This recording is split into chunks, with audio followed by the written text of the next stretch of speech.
And hello, movie lovers. And I just want to say that it's a privilege to actually have Will on the show, even though he was like a couple of minutes late because he was eating Mexican food, so he decided to stay in a little extra in the bathroom.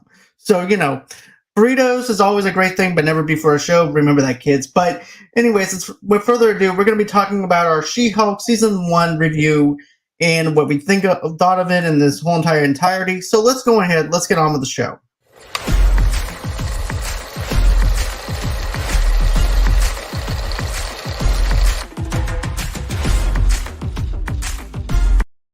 Hey, Will, how are you?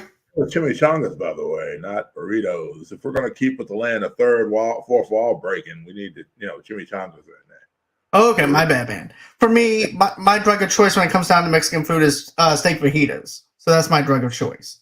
Yeah. So, but yeah, as when you look at She-Hulk and the entire run of this show, what I like about it is the fact that it knows what it is and it knows its target audience. So Yeah. that's one thing I like that it had going for it. And then also too, I thought the first 3 episodes were really good. I thought it was a solid, great opening for the first 3 episodes. Then in the fourth episode on down, I felt like, I liked aspects of it, but not in that same kind of groove that I liked in the first 3 episodes. I liked the whole entire thing with the wedding, and I also liked the dating stuff and things like that whenever it came down to the ground and material with She-Hulk. The little side subplots and stuff like that was not for me. But as far as the storyline geared towards She-Hulk, I really liked. Mm-hmm. It's what's really interesting too is that you had a lot of critics coming out and saying, "Well, this just doesn't feel like a regular Marvel project. This is," and it's like it's not. It was never meant to be a regular Marvel project. It was meant to be something that I'm going to say loosely based off of the comics. Jen got around in the comics. Let's just be real. I mean, that happened. She had some really good guys she was with for a while in some of the comics. In the John Byrne one, I remember Wyatt Wingfoot was a guy she was with for a long time. But then she hooked up with everybody from Tony Stark to Ben Grimm to everybody in between.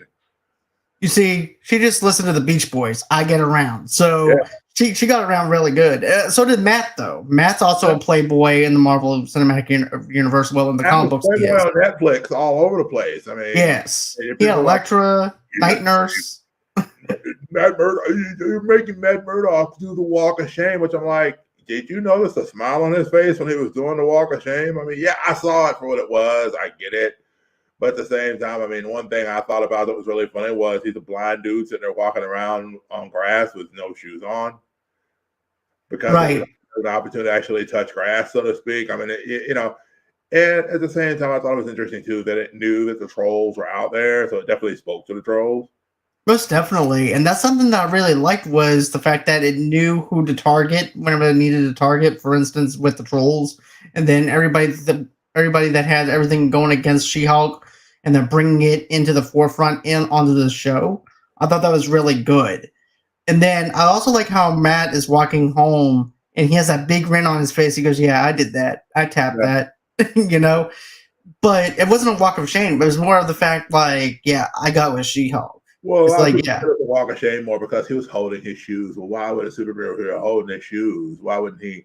It's like, that's a good question because the thing is, Matt Murdock has the ability to have it go however he wants to go. He could have just as easily been like, and nobody would have seen him go. But again, it's set up for that joke where now I love the part in the episode where when your girl shows up to the house and she's like, "Wait a minute, it's over."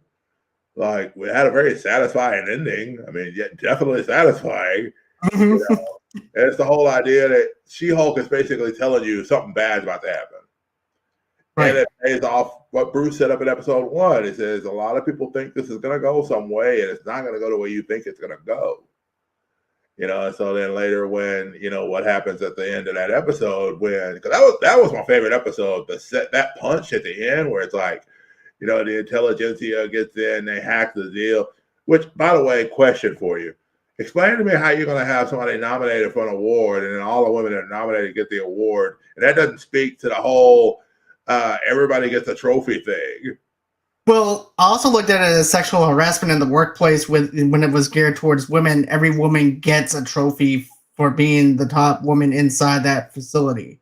That's what I got out of it, though, too. Well, Was yeah, sexual but harassment. two of the lawyers work in the same office because Mallory True. works in the same office that She-Hulk does. She just works in a different part. As a matter of fact, they've worked together. Matter of fact, she was the one that helped get Jen off when they were doing the whole thing about the name deal in the episode where Titania was claiming the name She-Hulk. Exactly. Brandy asked a question, though. My wife did. Do y'all think that they should have captions like the comic Congratulations, by books? the way. Congratulations. Thank you so much. Yes, in case anybody's wondering, we did get married Saturday, and we couldn't be happier.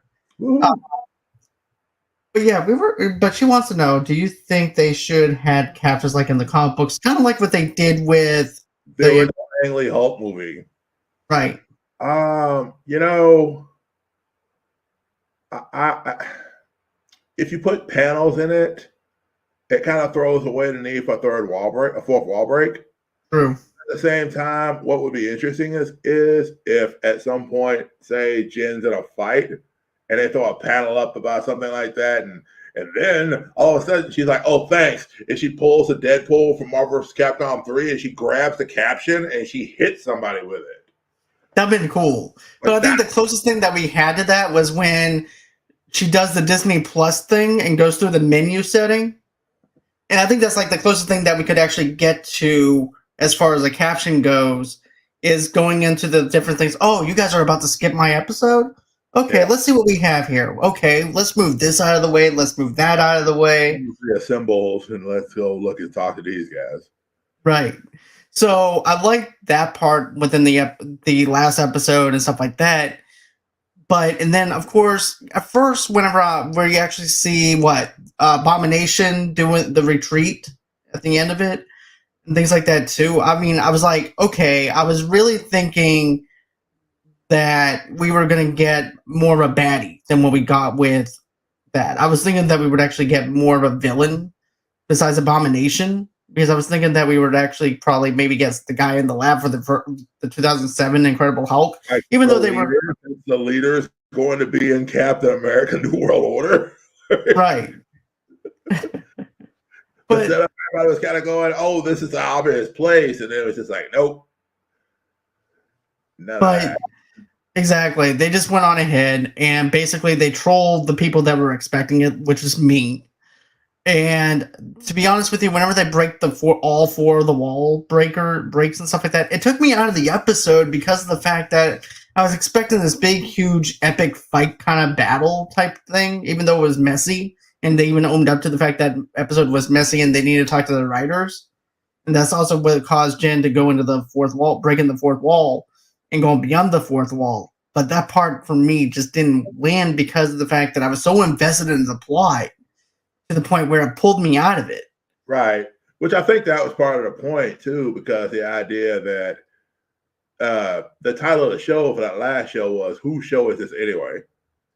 And I mean, you get to the point where she even says to the Kevin bot, uh, Which I liked. I like that. And he's like, "No, it's not your show. It's my show." And I mean, in a lot of ways, it is very much Kevin Feige's show. But when you're dealing with She-Hulk, she's gonna fight that because she understands where she is and that she feels like she has control over it. But I heard something I thought was interesting in that when you look at that scene and you look at how like it felt like they were trying to wrap up caveats for the plot holes for the whole entire season in that one episode. It's like, okay, Titania just shows up for no real reason. Emil is doing a motivational speech to a bunch of people that he doesn't even realize are this group of people that are trying to take down the She-Hulk. Then Bruce just literally comes out of space to fight, which they had spoiled the Hulk and Abomination fight in that trailer for the week. So I thought it was interesting that they did that and then just killed the fight, and then of course you've got the Hulk King that jacks himself up with the Hulk venom. That we're like, wait a minute, nobody ever saw blood taken. Like, I'm sorry, like even in Jennifer Walter mode, I'm thinking the way where her blood would react the minute she got pricked, she would have changed or something. I would think that the guy would die before, because he didn't even test it to see if it actually was effective or not. Right. If it would actually coincide with his blood. I'm pretty sure it was more Bruce's blood was on her arms than that. Right. Well, it goes even into like the 2007 Edward Norton Hulk movie, where basically you see Stan Lee, because remember the blood drip that dripped into his the blood. And he got sick and almost died. I thought he did die though. He said he got he's recovering, but he almost died. Okay, I gotcha. Yeah, off of a drop of blood. So can you imagine taking something like a syringe with that much blood? Even though, like I said, it was more blood on her or whatever. She transformed into the Hulk for the first time as She-Hulk. And he's injecting it, and he's like, "Come at me, bro." I'm like, "Okay, wait a minute." Bruce didn't even start having that control. Like, it felt like when that happened, I was almost hoping for she breaks the fourth wall and rewrites the story. Okay. You see, I wasn't expecting it because I was just invested into it. I'm like, okay, this is ridiculous, but I'm going to go with it because this is what it's doing, kind of thing. And then when she does it, I'm like, whoa, what is going on here? Yeah. And then the writer stuff, going into the writer's room and everything, kind of reminds me of Deadpool kills the Marvel Universe. Yeah, and she also did that in several of the books. There was a whole book where at one point she started ripping panels and just getting to the point where it's just the white pages. It's like Madcap, I think it's like following her. It's like, how are we even doing this? I don't even understand how this works. That you wouldn't understand how it works. Only I can do it. But since you're with me, you get to see it. And so it's kind of that day where she's walking through the books to get to John Byrne to be like, hey, explain to me why I'm dressed like this and this. Like she's really giving him third degree on a whole bunch of stuff on the plot points of the book. Right. And you and I talked about this. We thought that maybe the professor from the 2007 Hulk movie was going to show up in this, and of course, they were also thinking about putting Edward Norton in this one too. Which I would love to see that. I would like to actually see where that went and see New Hulk and two Bruce Banners in the same universe and see how they actually coincide together. Ruffalo is sitting there talking to some guy. He goes off and she's like, "Who are you talking to?" "Oh, just an old friend." And all of a sudden you hear the old sad Hulk music from the 70s series. You see Edward Norton walking off. And then you see Liv Tyler pick him up in a car, and they're just driving off into the background. Speaking of the 1970s show thing, I definitely like how they dived into that on that last episode, though, too, where it has like that throwback of the old TV series of The Incredible Hulk, which is something that I really liked. So there are aspects in which I liked the season, the last episode, but some of it didn't land. And then also, too, some of the other episodes also made me feel the same way. I definitely liked the Daredevil stuff when it came down to the chemistry between the two of them. And I thought that was really good. And then, when she's investigating Frogger, which that's who I'm calling him Frogger. Well, Leapfrog was a character in the comics too. He was the son of the original Frogman. Okay. So, yeah, there was a character because basically in the comics, Frogman was a villain. And then when he finally got busted for it, his son took the suit, became Leapfrog, and tried to become a hero to redeem the suit. Okay, I didn't know that. In this version, we didn't quite get that because he was pretty much the criminal. But I mean, right? What can you do? Exactly. But I definitely like that the stuff regarded towards that. It's just the other subplot with her friend trying to do things and trying to. I get what they're doing. They're trying to get it to where her friend's actually doing stuff on her own without holding the hand of Jen. And I get that. It's just that I just didn't really care. I was more invested in Jen than I was her friend.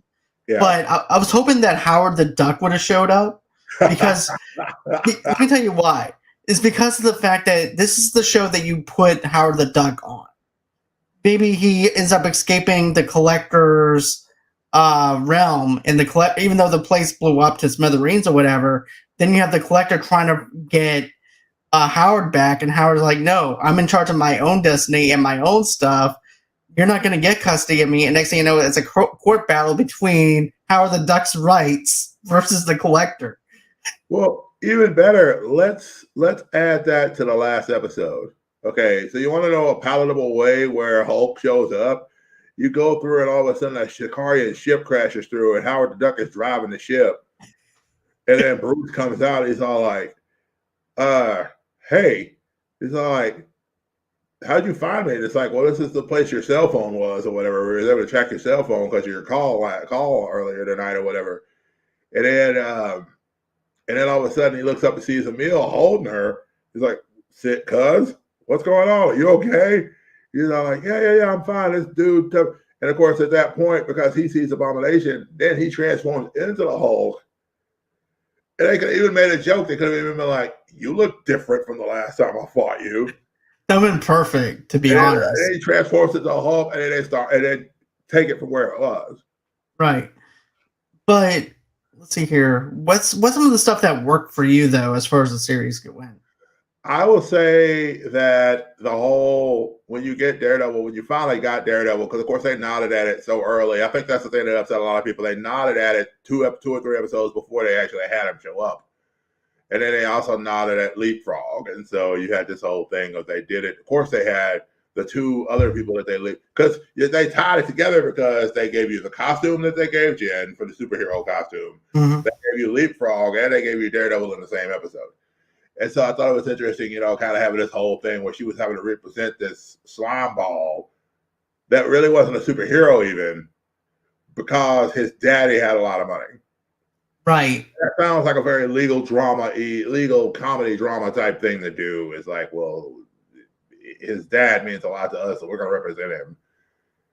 And I like that though too, because of the fact it gives you a little bit more of a realistic type of thing, because you have to represent probably criminals as well, not just good guys either, because it's for both cases, and Jen just happens to represent this guy. Mm-hmm. So I can understand that.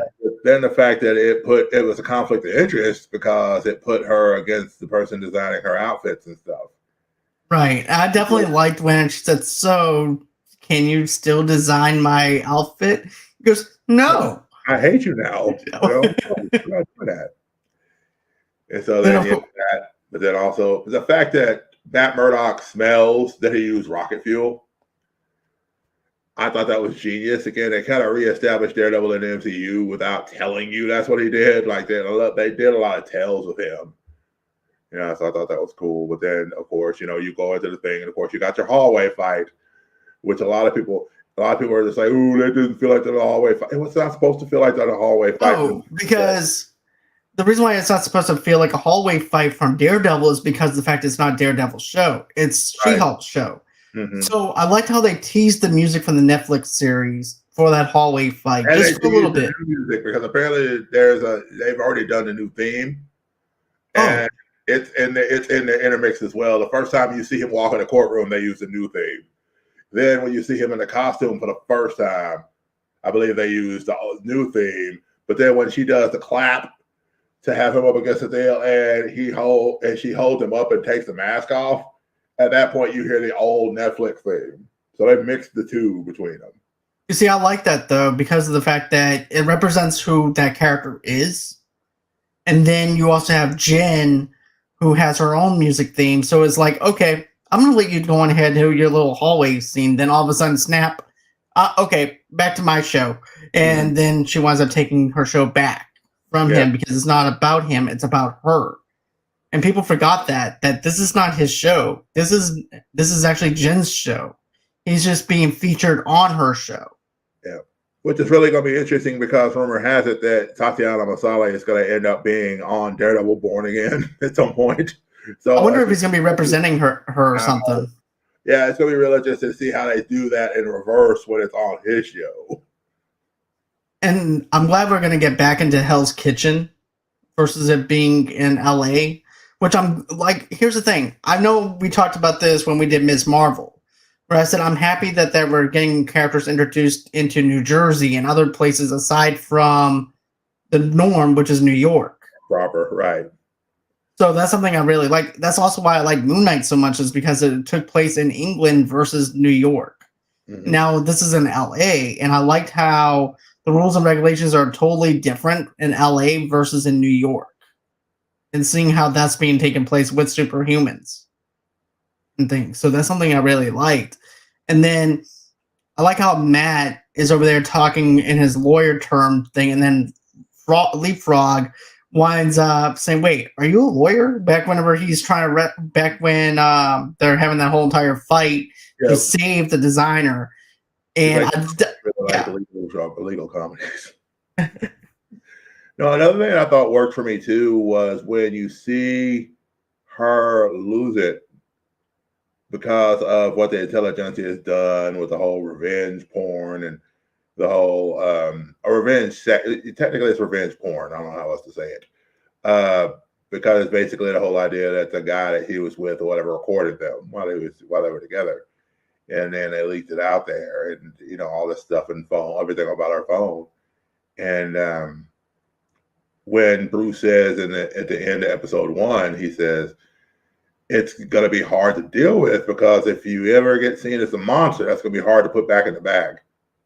right. And she's like, "No, I got total control over this." Mm-hmm. And then we realized he was right the whole time. You see, that's the thing that I liked about that, though, too, was the fact that she now has to do self-examination. It's like, oh, wait, I don't have this like I thought I did. Yeah. And also, too, when she goes over there to smash the security footage, the footage that got leaked, I definitely like the CGI of it and the look of her when she's getting mad. And it looked just like out of the comic books. It looks like a cutscene just from the comic books alone. And she was growling. There was a point where she was even growling in very different, distinct. She wasn't speaking anymore.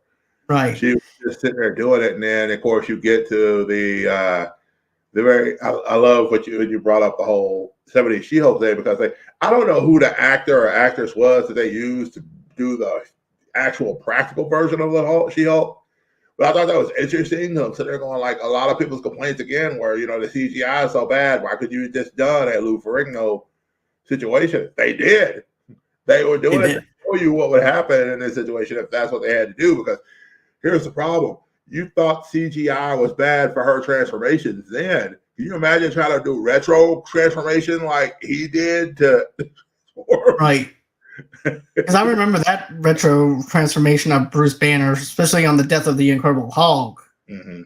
And at first, like as a kid, you're seeing that whenever you're seeing him being transformed, it's actually pretty cool. But then you look back on it, it's like, it's not that great as I remembered it. Yeah. Yeah. So, and they even point that out in this. Mm-hmm. But another thing that's really interesting too, in that is that, when she's growling and she's going and she's even to the point where she's got the guy, trying to deal with it, she's not talking. But then when she wakes up out of the dream, that is the 70s Savage She-Hulk intro, she wakes up and of course she's immediately like, well, we got to prosecute them, we got to deal with this. They put this information out about me without permission, they checked my phone, they did all this stuff. And Mallory's just like, this isn't about them, this is about you. And she's like, what are you talking about? I got angry. That's something that I would do, and any woman would do in a situation like that. She said, yeah, you're not just any woman though. You're an uncontrolled Hulk. That's what they saw. And that's what that moment where it rings. And if they had been really cool about it, they would have run that voice playback where Bruce goes, the moment when they see the monster, it's the moment you ever go. Right. But also too, now she knows how the Abomination felt when he was trying to get his rights back, even though he was being told ball bag at the very end. But now it's like now she's actually the person that's wearing the bracelet that she recommended them to have. And now the foot is on her. Now that ankle bracelet is now on her. Yeah. And now she knows how it feels to be like that. Not be able to be the whole going home because she loses everything. She loses the job, of course, because the whole reason she got the job was because she was a Hulk. So she loses the job, she loses the apartment. I wondered if she lost the apartment because of lack of money, or if it was because she moved out because they were coming at her trying to get her. I feel like it was a two-part thing. That maybe part of it wasn't just she didn't have the money to keep the apartment, but maybe I think it could be a combination of both. Maybe it was the fact that they were coming to her house constantly trying to harass her about what she was going to do now or whatever and all this other stuff. And so she was just like, she went to her mom and dad's, and then even there they tried to harass her. And the dad, of course, being the dad, sprayed him down. It's like, I got plenty more water here with that. But I like how The very last episode where it was like cousin Larry and all them, and then the mother's like, "Hey, can you go ahead and move this bookshelf, Mom? I told you I cannot transform into the Hulk anymore." Yeah. And the thing about it was a video Mom had from when Jennifer was in college that got old girl into the intelligentsia because they were like, "Oh, this is a great find," da da da da. Come meet us here at this location, bro. And she's like, "Wait, bro." It's like, "Pug, you need a favor." So I feel like that maybe secretly the tracksuit mafia has probably been to a few of those meetings. That would have been funny to see the tracksuit mafia stuff because I feel like they would actually belong in this show. They would just be there just to see bro a bunch. But the characters that were in that episode for that group therapy session was to me at first it took me out of the episode a little bit whenever she first hits one of them with the car, but then you see what they're trying to do with it, and when they're sitting down getting to know her, I started liking it a lot more than I thought I would. And with the exception of the vampire, those are all real characters from the Marvel universe for the comics. So they've all been there. As a matter of fact, Elementador is actually a mutant who uses bioelectric power and can discharge it through his sword. Then Man-Bull is an actual person that's in the comics. He's the old Captain America villain, I think. And then Porcupine is also an old Captain America Daredevil villain. So, but yeah, but I also like the fact that with the vampire too, that's also connected in with Blade, I believe.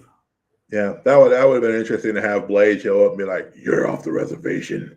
Mahershala Ali showing up and just being like, "You need to come with me now." And then Emil's just like, "Yeah, I'm not going to argue with you. Take him." But I think that was right. But I'm trying to think if there's like anything else that I had wanted to cover as far as this goes because I liked it. Real quick, and that's the fact that they set up the Wrecking Crew and turned them into a joke, and then they never really paid off them getting any better.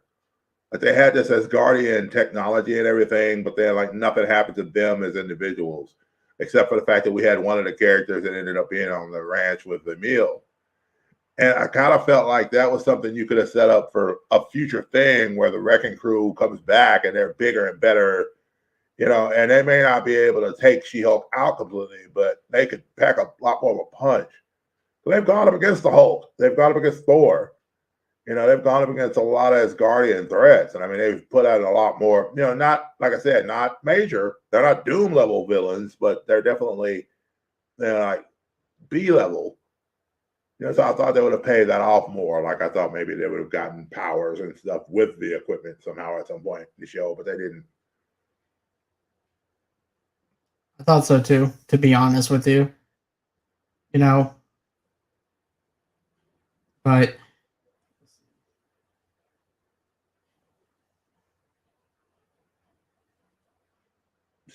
So any other things you want to mention about it or anything as far as things you let me ask this question. Overall,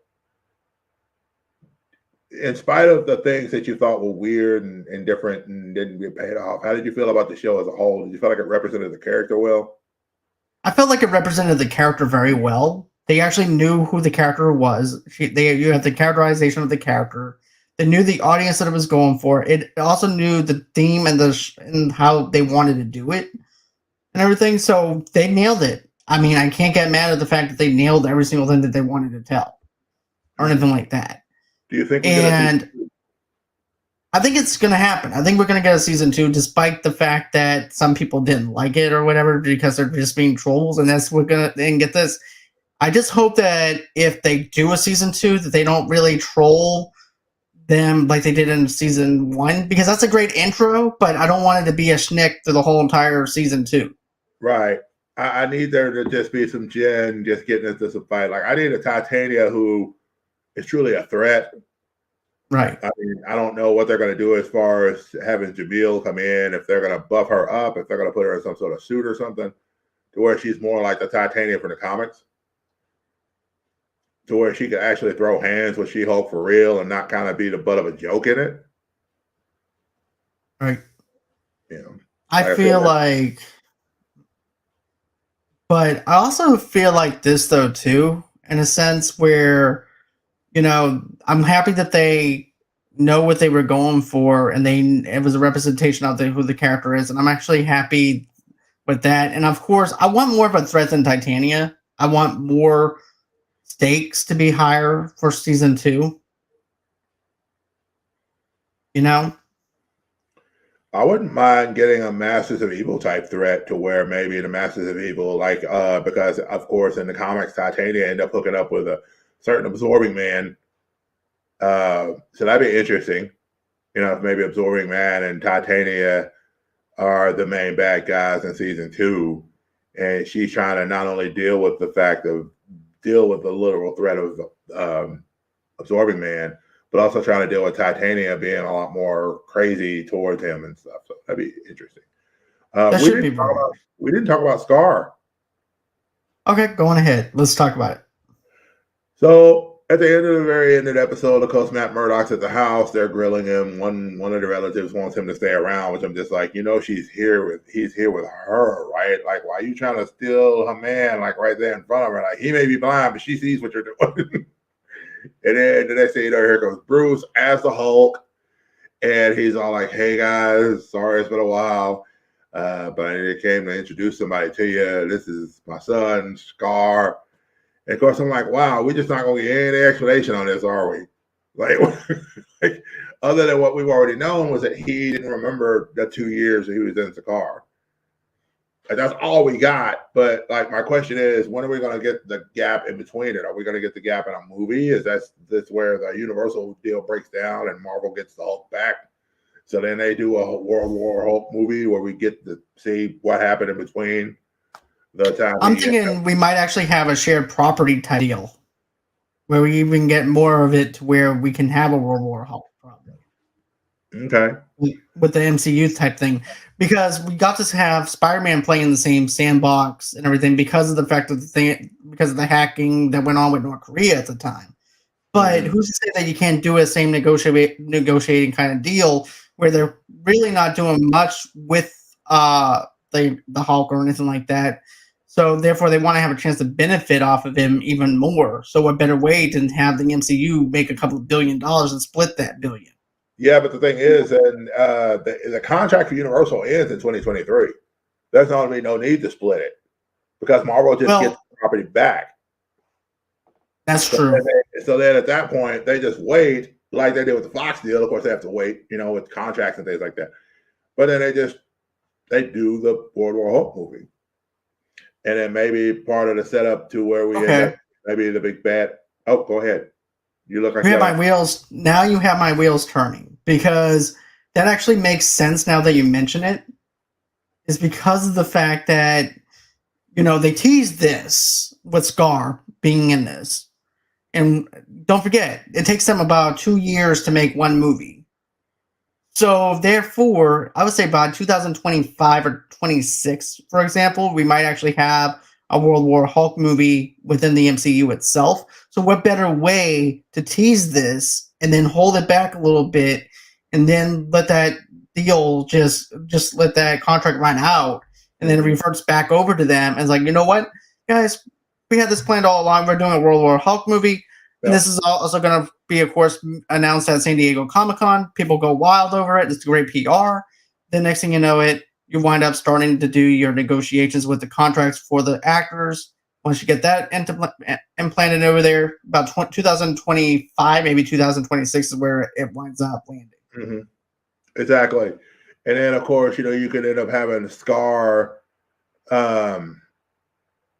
which I hope they grow his hair out, because I'm not a fan of the hairstyle at all. No. I'm not a fan of that. I'm like, come on, can we get him some more hair, please?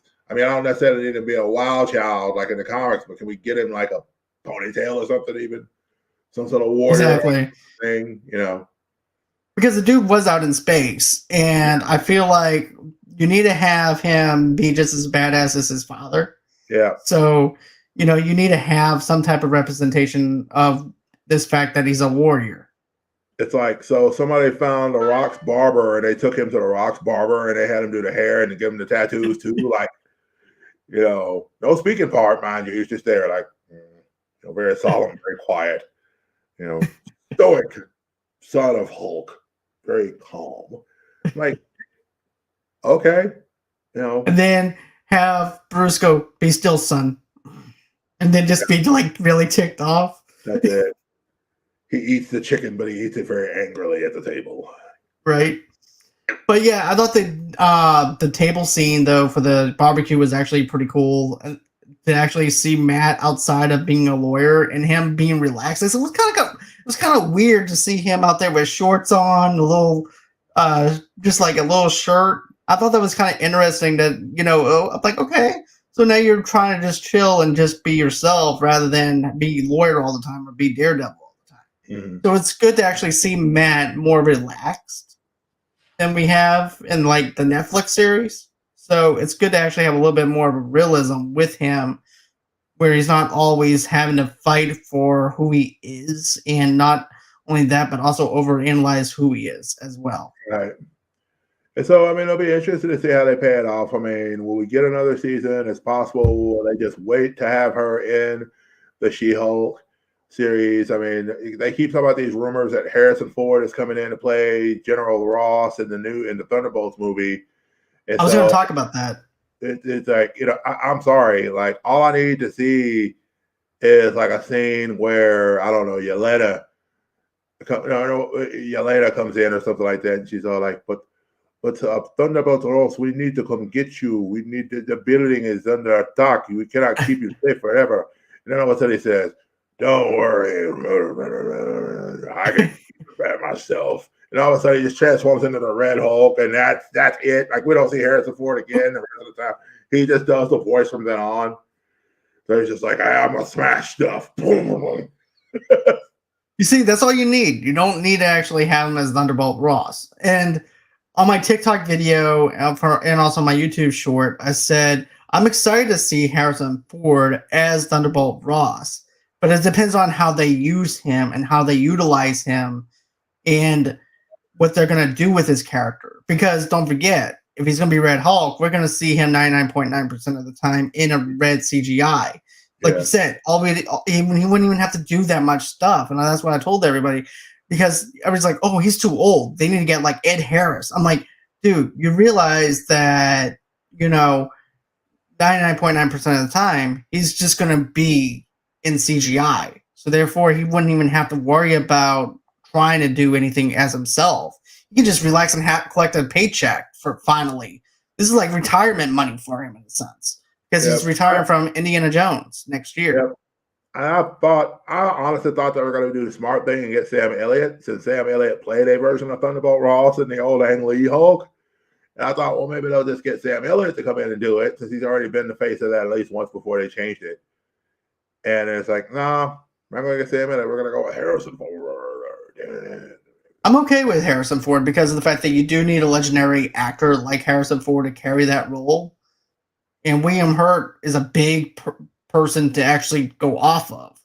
So to get anyone other than someone that's just as much of an A-list actor as William Hurt, you go with the next one down, which would be Harrison Ford. Yeah, fair enough. And of course, he's also part of that Disney brand anyways with Star Wars. Yep. So that's how I see it. He's going to be the main win. He's going to be the new main win as far as being a part of 3 different franchises owned by the same people. Because, with her, it was Milan, Agents of S.H.I.E.L.D., and the Mandalorian series.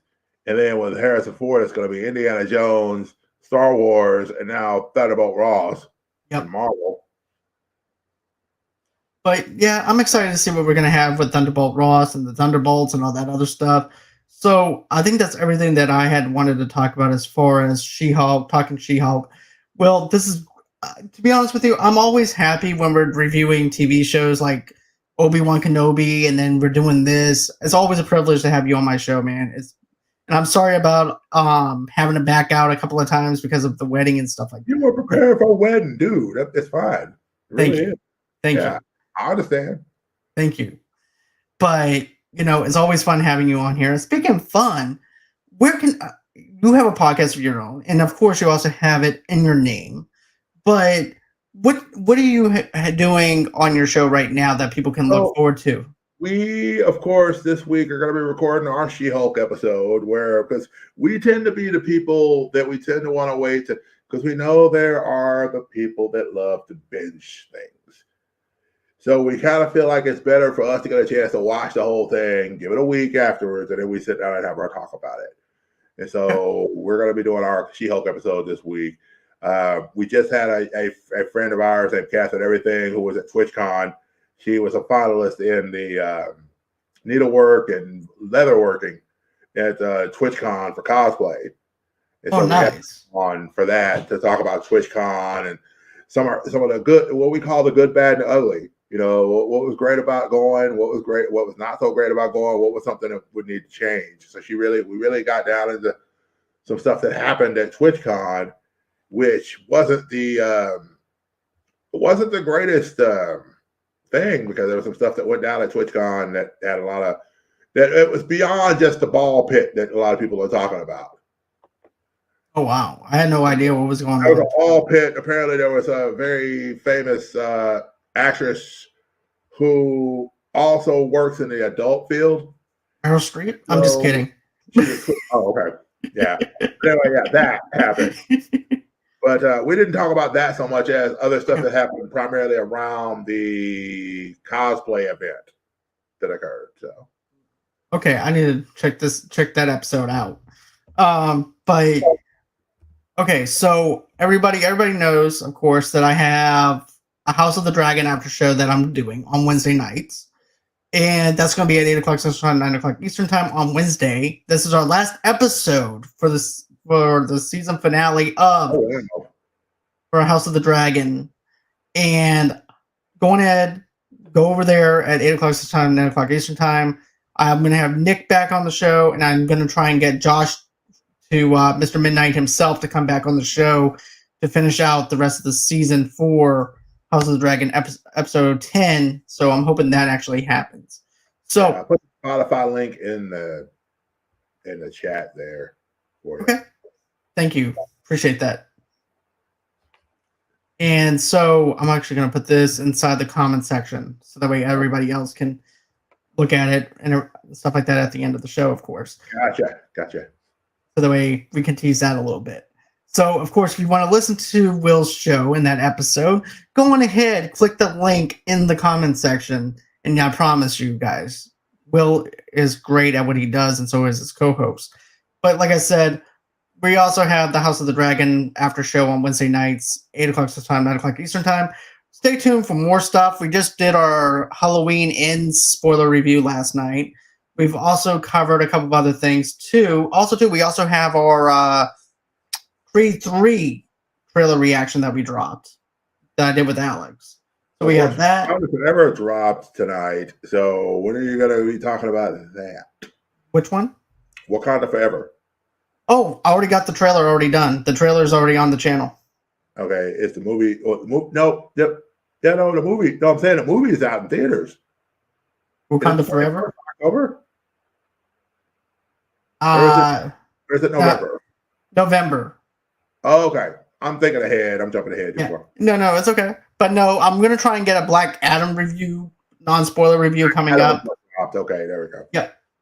But also, too, this coming up week, we also have Rossie. She's going to be doing a review on Tuesday. Well, actually, Wednesday night. And that's going to be a movie that's on Hulu right now. It's called Afflicted. And it's on a little horror movie that she's going to be reviewing on that night. And that's going to be at 9 o'clock Central Time, 10 o'clock Eastern Time, 7 o'clock p.m. Pacific Time. So go ahead and catch that. And don't forget to smash that like button, show a little class, and hit that subscribe button and like button, of course, and comment below. And always until next time, guys, bye-bye.